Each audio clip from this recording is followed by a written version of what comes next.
just screaming. We always holler back to 'em. And the other thing that the resolution said was this, and this was the other thing that concerned me about the way that we were approaching the work in the fall with the department. When you get a group of people together, and I bet if we did this group of people and said, tonight, just for your entertainment, we're going to set math standards for the entire state of Indiana, okay? And we're going to be done here in 2 hours, and we're all going to agree in grades kindergarten through 12th grade, whatever kids should know and do. I'm going to guess, even in a group like this of like-minded people, we're not going to agree. Just going to guess that, okay? And when you get a bunch of academics in the room, I can tell you, working at a university, they never agree. I mean, it's like it's got to go through 4 or 5 turns before, Lord says, okay, it's time to move. Let's now bless it and move on. So this process I'm going to take you through is actually based in research, but it's called a forced consensus matrix, or what we call a Pew matrix, where it basically causes everybody to work from a similar baseline. And that was missing in the fall, in my opinion, in the department review, because basically we were just sending the standards out saying, what do you think? Well, when you do it like that, you're going to get what people think. And there wasn't anything that would kind of give everybody a similar orientation. So one of the things it says is we're going to go back and look at the National Council of Teacher Mathematics and look at what, at the national level, they're saying is the minimum of what a student should know and do at each grade level. And in the NCTE world, what does that look like? That doesn't mean that's the only thing we're going to align to, but it at least says before you start evaluating, do you at least know at the national level what's kind of being thought about, at least as a baseline? And then from a standpoint of Hoosiers, what does that mean for us? And so they'll actually do that, and they'll work through that process before they start evaluating, so that when we all start looking at a standard, we have at least some kind of a baseline concept of what we want kids to know and do, even if we build upon that, okay? Rather than saying, hey, what do you like? What do you think? So we're trying to take some of the subjectiveness out of that. The second thing I want to tell you is this. It is not a perfect process. I'm going to tell you that right now. It is a useful process. A few years ago, we had Truett Cathy on our campus at Indiana Wesleyan. Truett Cathy is the founder of Chick-fil-A. And I had a chance to spend, he's 91 years old. He told me something I'll never forget, because I was wrestling with something at a similar level, working on, at that time, I was on the state professional standards board. I was appointed by Governor Daniels, and we were working on teaching standards. And I was wrestling with it, and we just got a conversation. He said, what are you working on? And I told him, he said, he says, it doesn't have to be perfect, it's got to be useful. And he was right. We're not perfect people. We're flawed human beings, but we need a useful process by which we can dialogue and have conversation around how to make it the best we can possibly make it.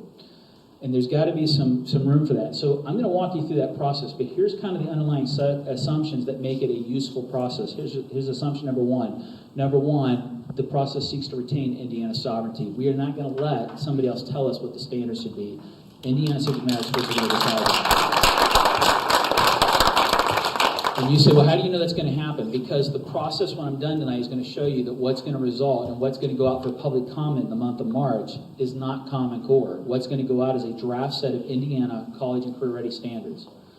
I don't know what they'll call it. They may call it that. They may call it something else. But it's not going to be the nationalized Common Core.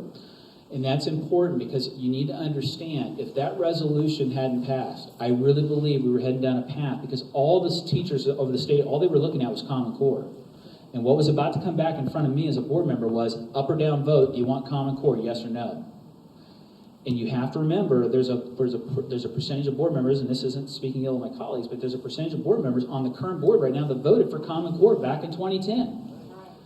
So my personal feeling, and this is Brad speaking, this is not the state school board, this is Brad Oliver speaking, I really believe the best way forward was, hey, what if we just followed the law and did the evaluation and did it what they asked us to do, and let that guide us to a set of draft standards that we put out for public comment to Hoosiers, let them actually have it. The other thing the resolution does is it actually, I don't mean this in a mean way towards the legislator, I think it improves upon the legislation, because the legislation said 3 public hearings. The resolution says we want 3 public hearings, but we want public comment, because not everybody can get to a hearing.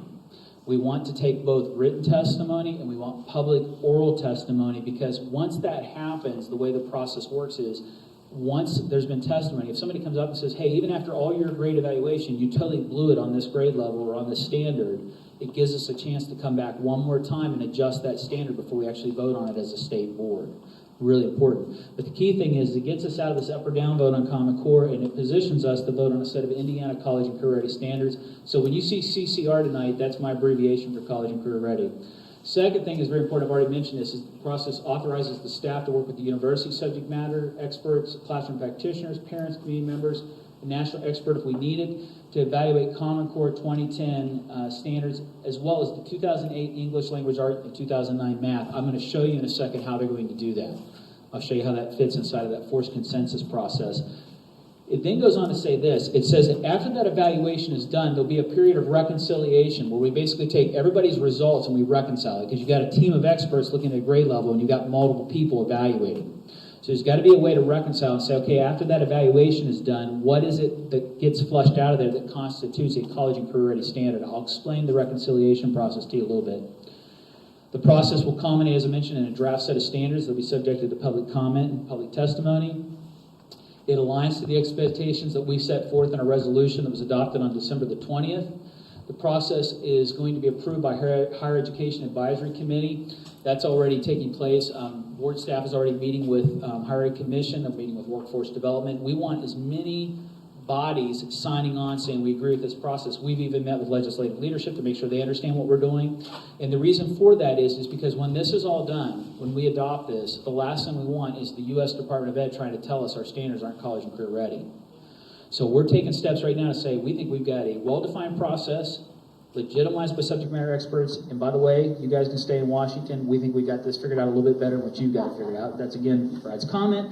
But I've never seen the government do anything, but I've talked to legislative leadership. You may very likely see a bill move through to kind of help us on this front here, where you actually see the legislature have hearings and actually maybe take action on an actual definition. I think that would be very helpful, actually. It's for the state of Indiana to say, we're going to define our own college and career readiness. I can't tell you. I know they're talking about it. I just don't know where that's at right now.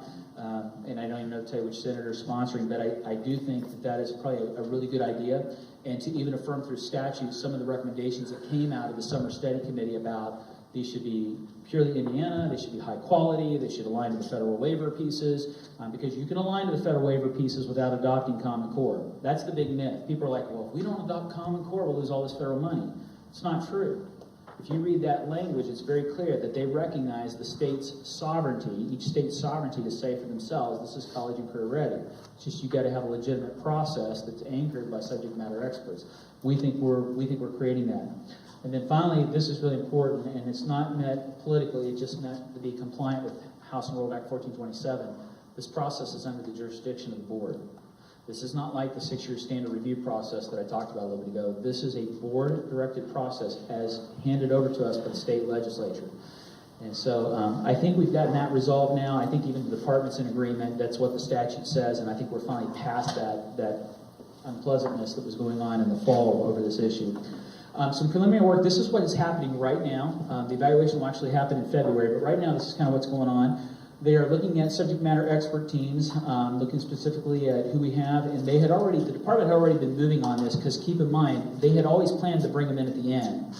The difference here is we don't want them coming in and rubber stamping something. We want them leading on the evaluation, okay? We don't want to wait to the end and say, oh, we already did the evaluation, all we need you to do is say it's okay. No, we're not going to do that. We want them at the front of it.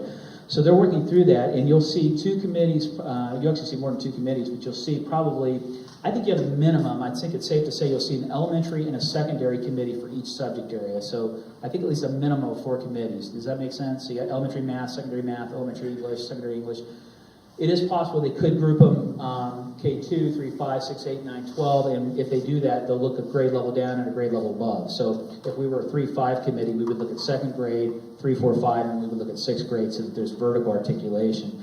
They're working through that. There's some of the logistics being hammered out right now. Classroom practitioners, one of the things that I raised, I think it's great to have K-12 people involved, but I was kind of concerned about how they selected them. I don't want just I want to see us not just have a great geographical representation, but I'd really like to see people with at least 5 years of experience. Because I have to tell you, as a practitioner myself, when I was in the classroom, the first 2 years, I was just trying to survive. It was me against 28 and going, I think you need to have gotten your feet wet a little bit. And so we're hoping to see some classroom practitioners, because their voice is important. And one of the things they can do for us, usually faster than the subject matter experts can, is they can kind of conceptualize what's going to happen when that gets developed into a lesson plan. Sometimes the academics are looking at it and they're saying, this is what kids should know and do, and it sounds great, but when you start articulating that, and you have been at it, and you've taught in grade 2 and 3 and 4, or you've taught in multiple grade levels, you kind of sometimes better know how the puzzle pieces fit together. So they do play an important role. The external participants are kind of being selected right now, where we've recommended the committee membership be an odd number. We've actually recommended a staff member chair the process of each committee, just so we keep the process moving and keep it on track, and we don't get caught up in the weeds. Material should be going out ahead of time. That's kind of what's happened. That's some of the logisticals happen. Here's the thing I mentioned earlier, and I'm sorry if I'm blocking you. I'll try to stay so we can see. I'm going to send these slides out, and you can click on these links, okay? There are a couple guiding documents that the national bodies put out. Now, these aren't meant to be national standards. I want to make sure I'm clear on that. These are not like, okay, Common Core Part 2 or something weird like that. These are the professional associations that help give voice to what is it, from a cognitively effective standpoint, students at a minimum should be able to do based on their developmental appropriateness. They tend to be free of what we call bias, and what I mean by that, and this again is a criticism of Common Core. In the math area, you typically would have a standard that says that a student will use a standard algorithm to add two numbers together. Okay, that's pretty clear. But Common Core will actually embed a pedagogy. You'll say something like, you'll use the lattice method in math. So I don't know if you've ever seen that, but that's where you have these diagonal numbers. Some of you've seen the slides. You'll use that lattice method for accomplishing, or it'll say something unclear, like you'll use multiple strategies for solving it. Well, that's even more dangerous, because if I say to you, hey, you're all teachers, you may use multiple strategies for solving addition. Just whatever you want to go for it. It'll be great. Not a great idea, okay? You want to be clear. How are we going to teach them how to know and do that? You're going to use a standard algorithm. That means what? It means we're going to put things in place value, and we're going to add them up, and we get to 10. What are we going to do? Carry the 1. Remember those days? Some of you are having flashbacks right now, and you're going, okay, I'm a little frightened. It'll be all right. That's going to set a foundation, and I'm going to show this to you in an actual what a form might look like. I'm not saying it's the form, it's what a form might look like to show you what a committee would be working from, and it'll create graphic organizers around that. So what I'm going to show you here in a second is this forced consensus matrix, kind of show you how to look at it, and it involves two processes. One, the panels have to evaluate the standards, and then second, there's a reconciliation phase that goes on where the standards either get modified. I don't know if you see that. The standards either get modified. They can look at other standards, external. They can write local ones if necessary. But the bottom line is we're not going to take some nationally copyrighted set of standards and say, here, that's what you're teaching. Just a quick question. How does this align with testing, in which they're saying that they will use particular methods, so your student has to know how to do, say, the lattice method, in order to pass national testing? This is the whole cart in front of the horse question, and I'm going to tell you where we're at. This process says we're going to set assessment aside, and we're going to get the standards right, and then we're going to come back and deal with the assessment.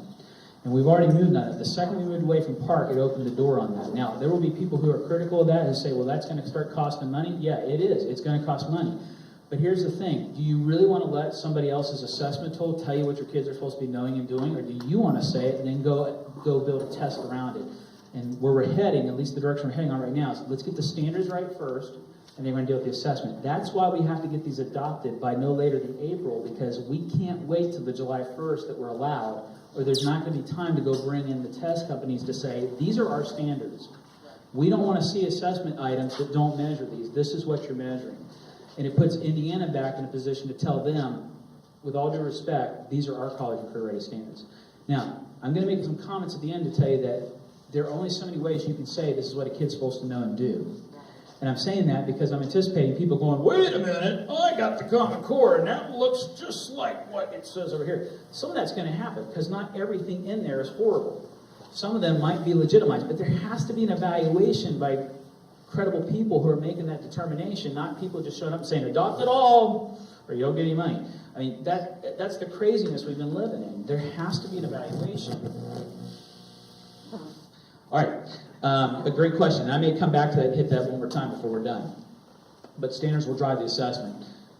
So it's not real fancy. And you're going to look at this and go, man, this seems rather simple. Well, it's not really that hard. If you have a background in math and English, you basically need a rating system and a way to look at the standards. And so this process uses 3 coding symbols. I'll walk you through that with defined criteria.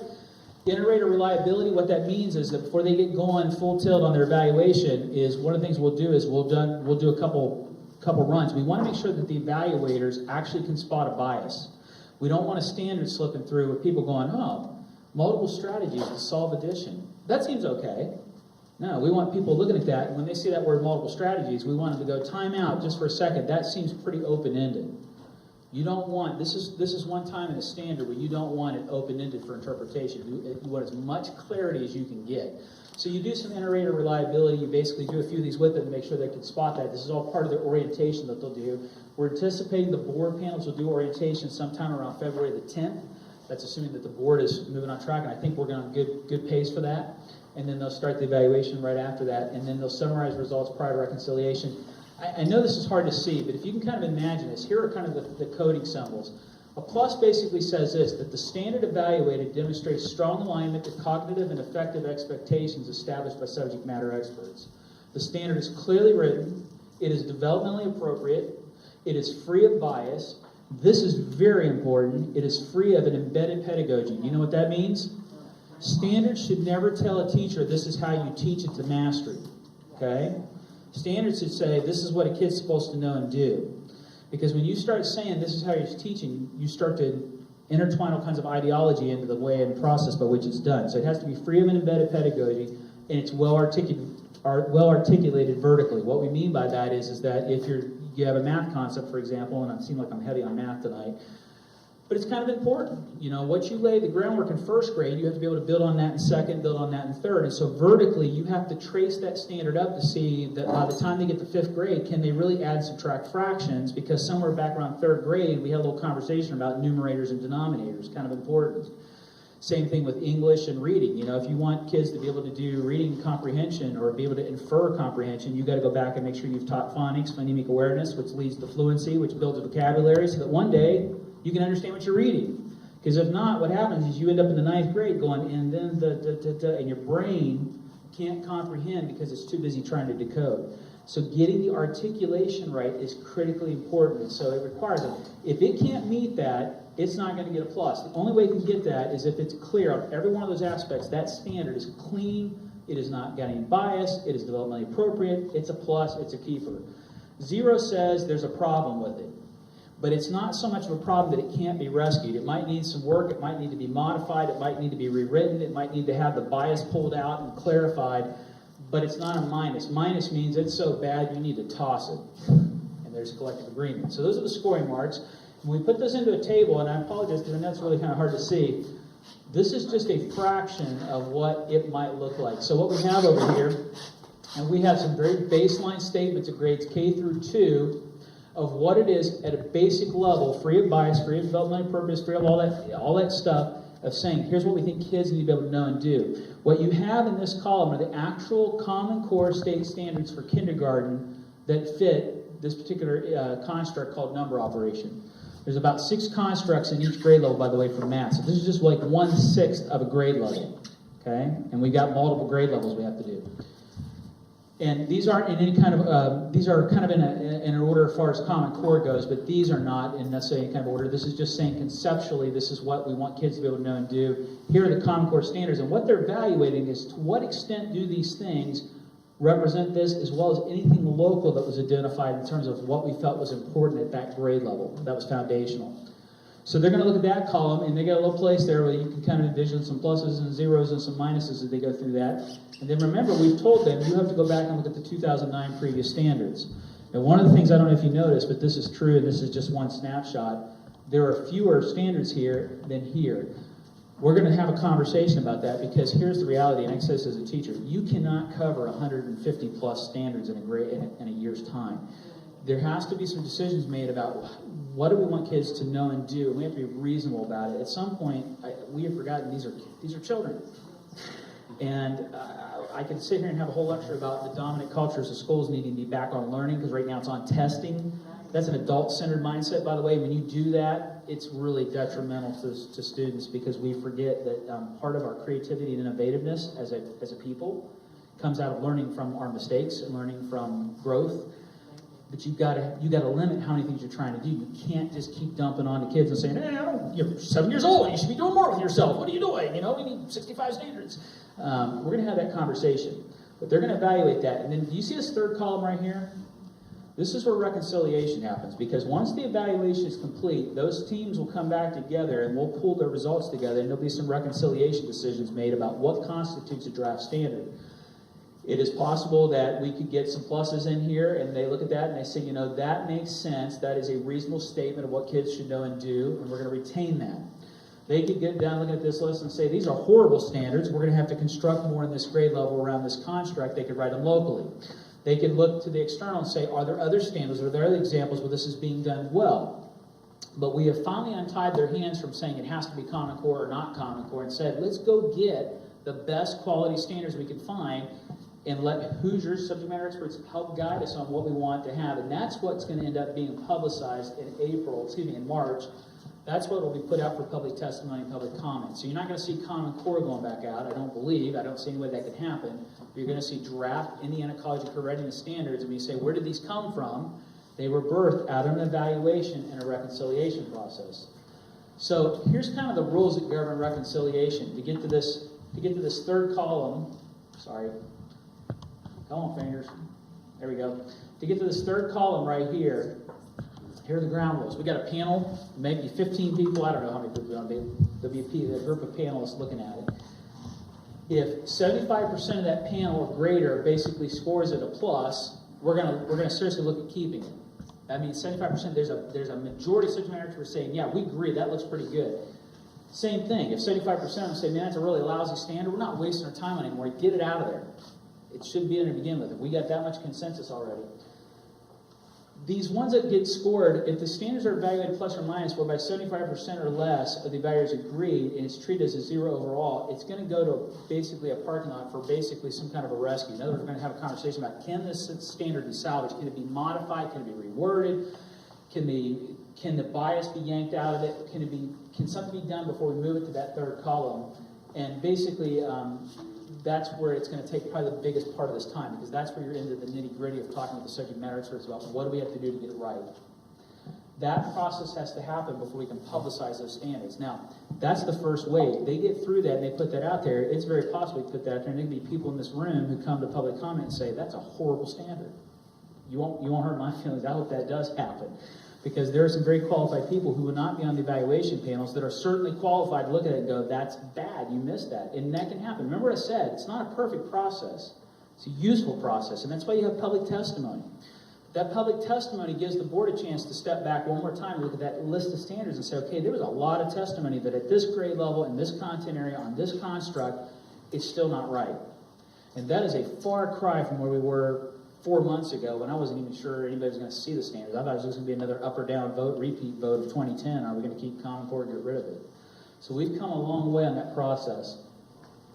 Reconciliation rules basically say there are kind of three, think of it this way, it's kind of three attempts at it. First attempt is there actually consensus? Second attempt is, can we modify the standard to get the consensus? Third one is can we go to the outside? Can we do something? Can we propose a local standard?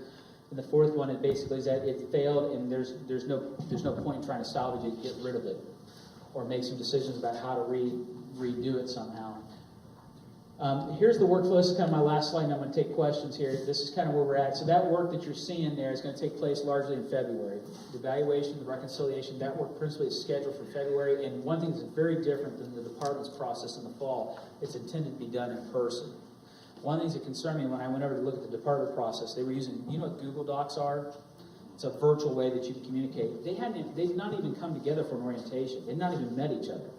They're just putting documents up and going, hey, go to Google Docs and look at this document, tell us what you think. You can't evaluate that way. I'm sorry, you can't. You got to have people in the room not duking it out, hopefully, but at least having a good dialogue about what goes into those standards, right? So orientation will be in person. So when you see this and it says half day, that means they're actually going to be in Indianapolis for a half day, those panels. They'll go through an orientation, they'll look at the recommendations, they'll look at the process and the timeline. They're going to be evaluating. You got about a week in there of evaluation. You got another week of reconciliation. You've got works on getting the drafts put together. You've got 2 or 3 days intensively of trying to review that process of reconciliation. All that ahead of the month of March, because the board will hold 3 public meetings on some form of published college and career ready standards. That's the process that gets us there. And right now, this room probably knows more about this process than most of the state of Indiana. It is that current. We have reviewed this process with legislative leadership, so they're very aware. That does not mean you will not see them file bills, basically taking some additional steps to legislate additional things because they're concerned, rightfully so. They're watching the state board and they're saying, you guys have had some problems getting along over there. So we can't afford to, we think this is a good process, but we can't afford it. This is so important. We're gonna kind of keep a close eye on what you're doing because we're in session right now. And if you guys cannot get it done on the timeline, we are gonna reserve the right to intervene. And I think if you've heard, for example, Speaker Bosma or Senator President David Long, you've heard some of those sentiments expressed that they want to give us a chance to work with the state board, but they are watching and monitoring carefully. And I can tell you as one member of the board, yes, they are. And I'm glad they are. They should be. And they're watching very carefully. They're very hopeful and optimistic we can get this done. I'm going to hit the pause button there, and I apologize. I went way long. But I was asked to give you the latest and greatest and best information. I've tried to do that in a very non-political way if I can. Hopefully that you're just seeing, it's just nuts and bolts. This is a process. It's not perfect, but it is a useful process. So what would you like to know, and we can open it up.